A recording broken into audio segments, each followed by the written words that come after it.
ये इंटेलिजेंट या बुद्धिमान शब्द कितना इस्तेमाल करते हैं ना। अरे वाह, वो तो बहुत इंटेलिजेंट है, या फिर क्या इंटेलिजेंट फैसला लिया है।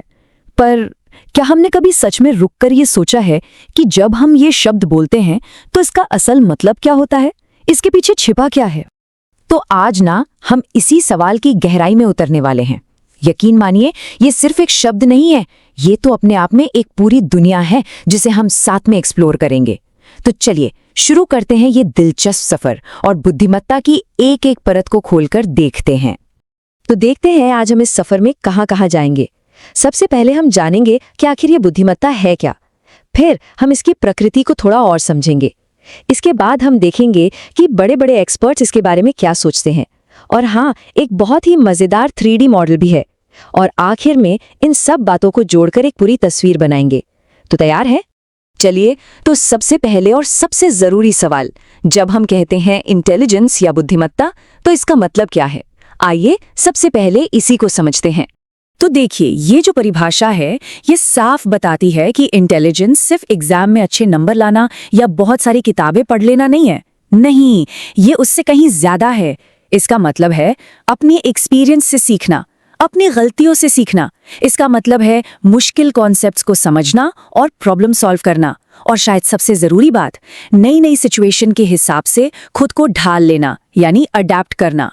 ठीक है, तो अब हमारे पास एक बेसिक परिभाषा तो है, पर कहानी यहीं खत्म नहीं होती। चलिए एक कदम और आगे बढ़ते हैं। मुझे ये बात बहुत फैसिनेटिंग लगती है कि इंटेलिजेंस कोई एक चीज नहीं है जिससे आप पकड़ सके। ये तो कई अलग अलग ताकतों का, कई अलग अलग एबिलिटीज का एक गुच्छा है। जरा इन पॉइंट्स को देखें। सबसे पहली बात, ये मल्टी डायमेंशनल है। मतलब इसमें लॉजिक भी है, क्रिएटिविटी भी, इमोशनल समझ भी, सब कुछ। दूसरी बात, ये डायनामिक है। मतलब ये पत्थर की लकीर नहीं है। इसे हम मेहनत करके नई चीजें सीखकर बढ़ा सकते हैं।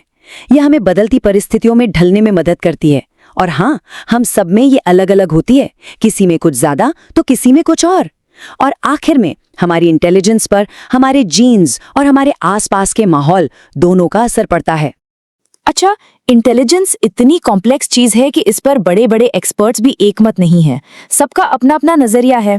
तो चलिए ये जानना भी बड़ा मजेदार होगा कि कुछ सबसे बड़े साइकोलॉजिस्ट इसे कैसे देखते हैं। यहाँ हम देख सकते हैं कि हमारी समझ वक्त के साथ कैसे बदली। देखिए, एल्फ्रेड बिने ने कहा कि इंटेलिजेंस का मतलब है सही से जज करना और तर्क करना।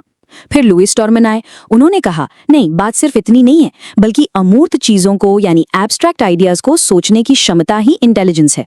डेविड वेशलर ने इसे एक मकसद के साथ काम करने और तर्क से सोचने से जोड़ा। और फिर आए हार्वर्ड गार्डनर, और इन्होंने तो पूरा गेम ही बदल दिया। उन्होंने कहा कि इंटेलिजेंस एक नहीं बल्कि कई तरह की होती है।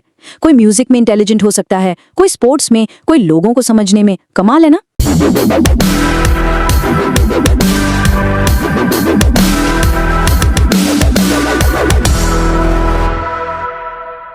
चलिए अब कुछ और भी ज्यादा मजेदार देखते हैं। जरा सोचिए, अगर हमें अपने दिमाग की सारी काबिलियतों का एक नक्शा, एक मैप बनाना हो तो वो कैसा दिखेगा?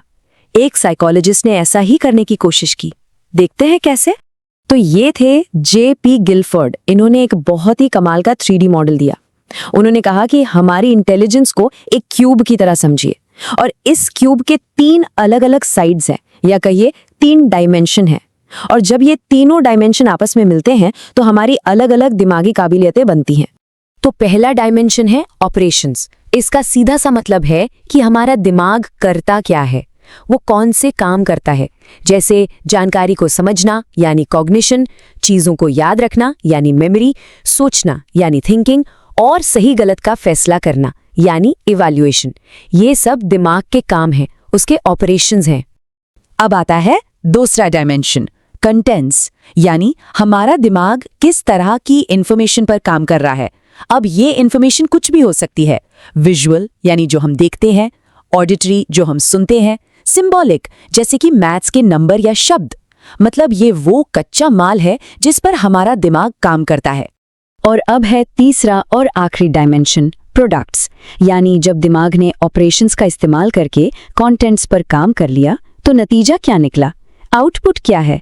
क्या हमने सिर्फ एक छोटी सी जानकारी समझी, या हमने चीजों को क्लासिफाई किया, उनके बीच के रिश्ते को समझा, या शायद भविष्य के लिए कुछ सोचा। यही हमारी सोच का आखिरी प्रोडक्ट होता है।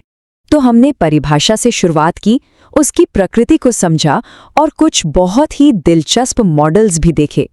अब वक्त है इन सारे टुकड़ों को एक साथ जोड़ने का और ये देखने का कि आखिर ये पूरी तस्वीर कैसी दिखती है। तो सार क्या है?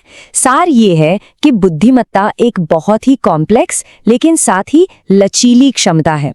इसमें सोचना, सीखना और प्रॉब्लम सॉल्विंग ये सब शामिल है। ये कोई फिक्स्ड स्कोर नहीं है, बल्कि जिंदगी भर चलने वाला एक डायनामिक प्रोसेस है। तो मैं इस पूरी बातचीत को एक सवाल के साथ छोड़ना चाहूंगा। अगर इंटेलिजेंस सच में एक चीज नहीं बल्कि कई सारी काबिलियतों का एक गुलदस्ता है, तो फिर हमें इसे खुद में और दूसरों में कैसे देखना चाहिए? हम इसे कैसे महत्व दें? इस पर सोचिएगा।